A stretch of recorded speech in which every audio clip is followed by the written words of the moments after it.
Here we have verse 35 of the 23rd chapter, Gospel of Matthew. Jesus reaching the climactic conclusion of the series of woe oracles, of course leading up to his pronouncement of full judgment against the old covenant state of Israel created under the covenant of Moses.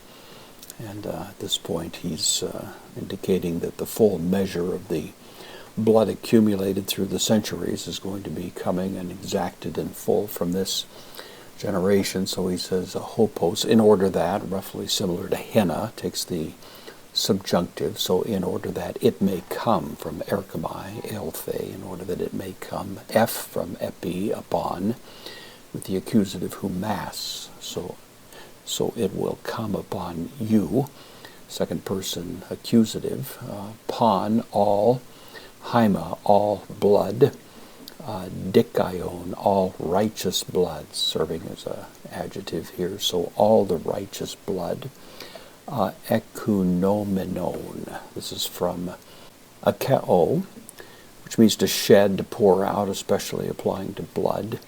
This is a participle, so it comes upon you, all the righteous blood.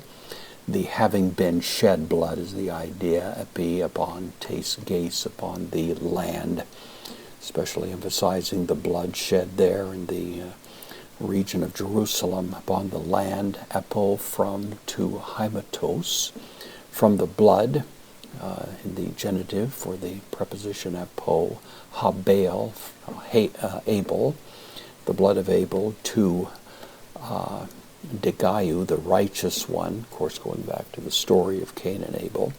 Heos, preposition, takes the genitive until, to haimatus, same idea, the blood. Zachariu, of Zacharias, Huiu, son, Barachiu, of Barachias. This, of course, is somewhat perplexing.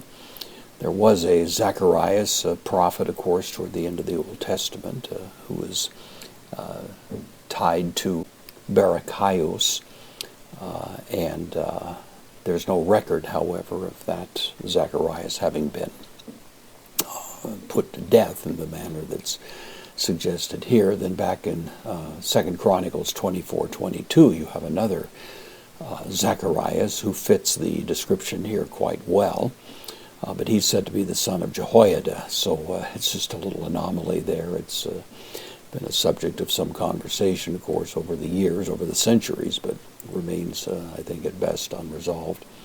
One way or another, Jesus is pointing to the extensive history of the prophets who came in the name of the Lord and were executed for various reasons. Here Jesus says hon, relative pronoun, whom, ephenusata, from phonao.